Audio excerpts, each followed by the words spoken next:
Hey guys, and welcome to another IL-2 I almost said 1946 IL-2 Battle of Stalingrad video. And today I'm flying the IL-2 Sturmovik.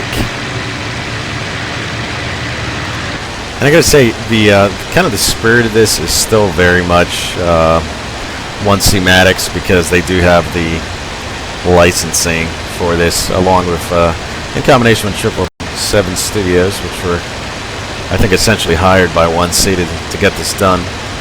But after their great success with Rise of Flight, I think 1C Maddox saw the potential. So this is where the series all started, with the IL-2 Sturmovik and the Battle of Stalingrad. And even though I'm emulating Lydia Litvyak in the Yak-1, I figured I'd segue into the IL-2 just to present the aircraft.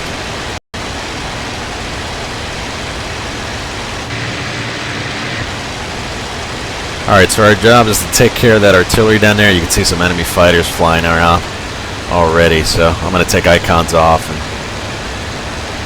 try to get these guys.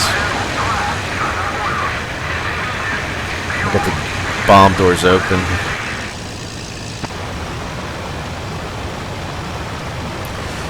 I'll do a quick cheat here. I'll try to drop these bombs.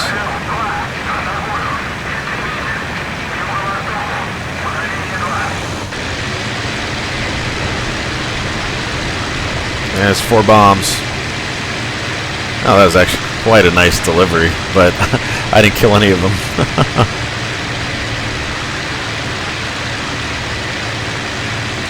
That would have just been a little bit to the left. Oh, somebody just dug in there.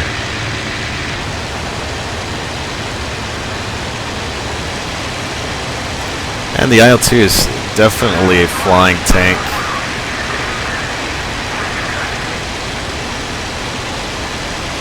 Feels like it. Alright. Try to use my cannon here. I don't know if that was one of our aircraft or theirs, but...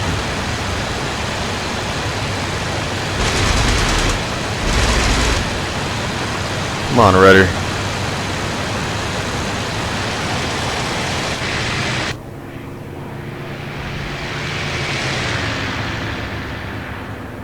Alright, coming in for another run here.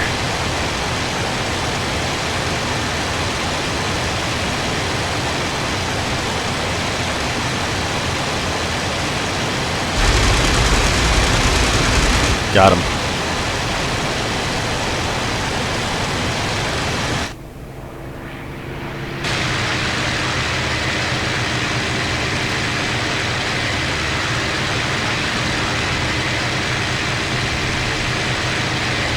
Quite a nice airplane. Still pretty maneuverable, medium, and it can still get the job done, so that's pretty nice. And we got a BF-109 smoking just above us up there. Our fighters are taking him out.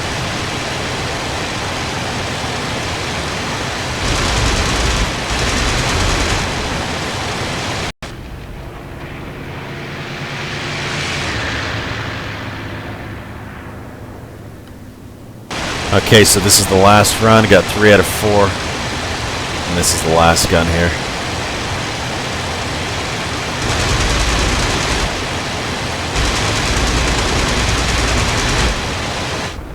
Didn't get it that time. There's a beautiful BF-109.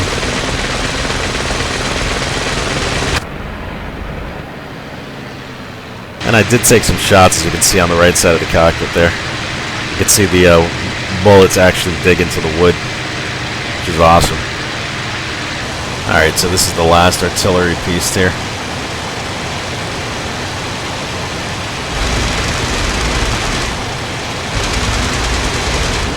Alright. We did it.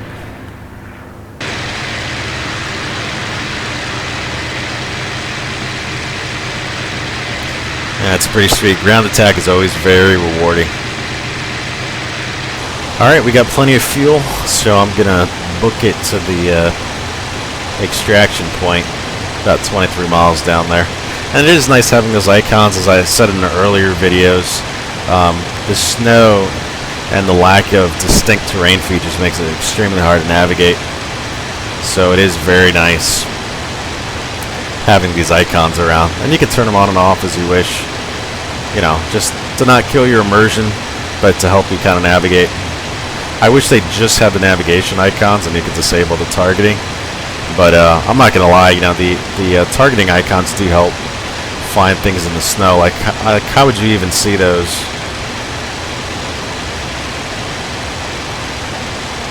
Be very difficult. And you can play it full realistic is fine, and I do like that. But you know, it might take you an hour to actually find your targets, and sometimes people just don't have an hour. So it is nice having that option, turn it on and off as you see fit. Beautiful IL-2. I know that there's somebody that restored one recently, and I can't remember if it was in Russia or if they actually flew it over to the US or something like that, or the UK. But there is a flying model of the IL-2. Very easy flying characteristics, almost impossible to stall or excuse me, almost impossible to spin. It took a lot of effort to do that. Man, this cockpit is a little bit claustrophobic. Can't really see much out of the back at all, or the sides. Just gonna try to stay low here and stay out of the out of fighter territory. Try to escape.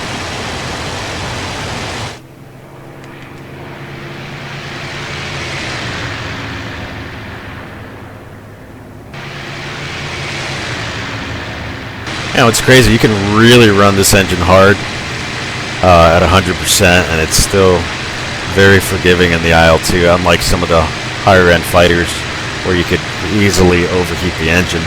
This thing is just a beast, and it keeps going and going and going.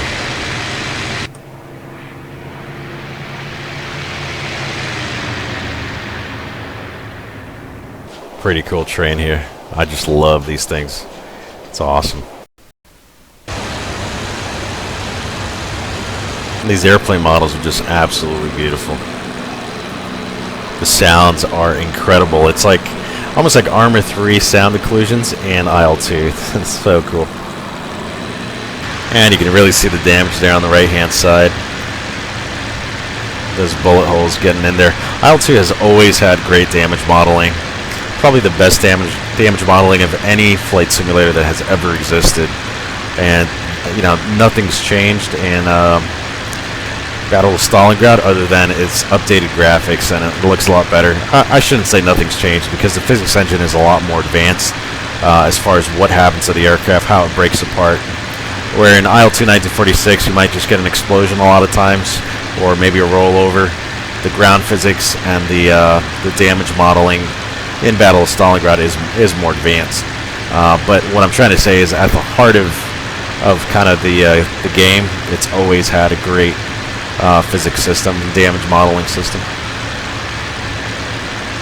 Alright, so I just got the window open here, and let me get the gear down.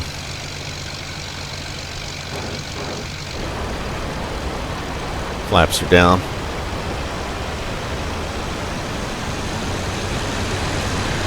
And this thing is heavy, so I gotta be careful.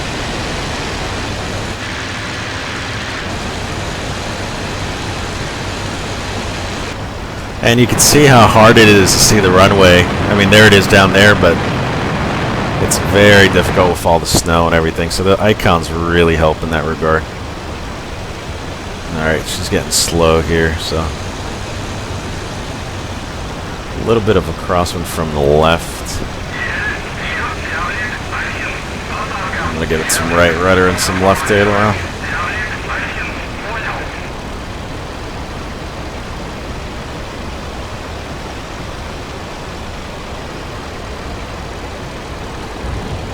There we go.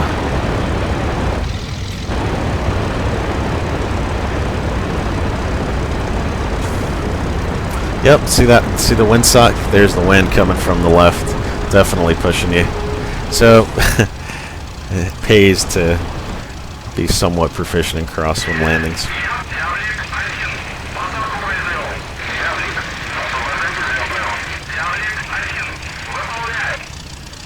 Get the flaps up here. And I'll just move it off to the side of the runway. What a beautiful airplane. I really like it. Very easy to land compared to the fighters. Don't really have much of a problem. You can go idle throttle and it's still going to glide very beautifully. Let me unlock the tail weir here for a sec. Man, that wind is blowing.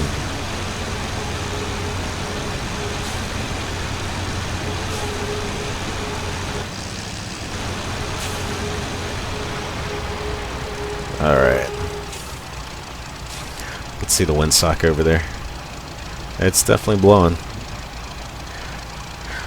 So the way you do, the crosswind landings, I've talked about this in my Flight Simulator X videos, but you're basically going to crab into the wind, which means you just point the nose into the wind and let the aircraft kind of move like a boat if you're fighting a current, alright?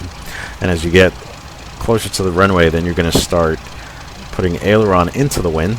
In our case, the wind was coming from our left, so put your aileron into the wind, kick the opposite rudder out, so you can see the rudder. I'll exaggerate it.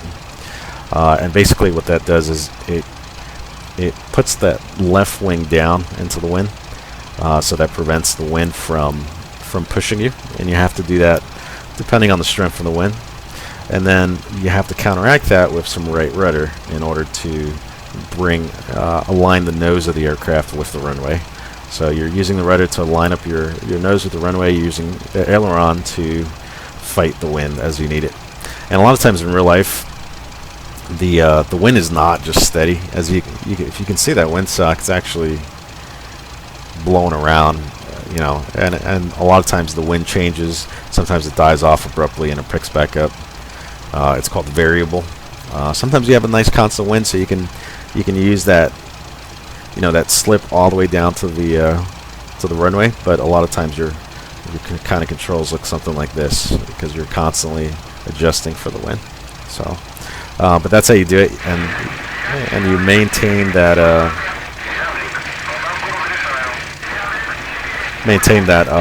correction all the way down, and your left wheel should touch first. If you're fighting a left crosswind, your left wheel would touch first, and then your right wheel.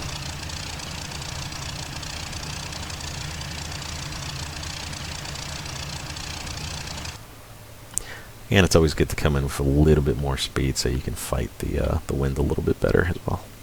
Man, that IL-2 was really a joy to fly, and pretty much exactly how I imagined it would be in Battle of Stalingrad, just a much higher fidelity. I think that's an IL-2 as well coming home. So one of the things about the simulators is I've said it before, IL-2 simulates flight better than anything out there. Microsoft Flight Simulator, X-Plane, as far as I know. I have very limited exposure to X-Plane. And then, of course, IL-2 1946. I still think 1946 simulates flight better than all of those. And this just takes it to a whole different level, to the modern era. So it's pretty nice. There's another guy that just landed. Alright, so we'll watch this guy land and then call it a day. Okay, so down there, it's a great example of crabbing. You can see him pointing the nose into the wind, and down there's the runway if you can't see it. I'll do a flyby, and you'll see his nose is pointed to the left, but he's moving straight.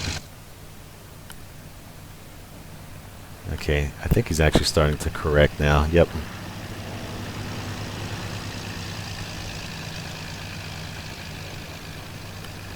Let's check him out again here. So you can see the runway, we're moving straight on the runway, but the nose of the aircraft is actually pointed to the left, and that means he's crabbing into the wind. And at a certain point, he should kick out some right rudder with some left aileron, which I think he's doing now. Yep, he's kicking out the right rudder. And some left aileron to try to align for that. He might have just used rudder on that, but it's AI, so. But yeah, he did a great job on that. That's pretty much how you do it. It's pretty cool. So yeah, you know, the point is you can use real life flying skills and tactics and this simulator, and they work out just fine because it simulates flight great and the physics are awesome. Alright guys, I hope you enjoyed that video. That was quite fun actually, and I will say this is probably the funnest IL-2 out there, just because of the graphics and the sounds and the wind. You know, just the immersion level is really high. The bullet ballistics and the visuals are awesome. It makes it a lot of fun. So if you're an IL-2 fan, I strongly encourage you to check this sim out. It's really incredible. You won't be disappointed. Alright, I'll see you guys next time. Thanks for watching.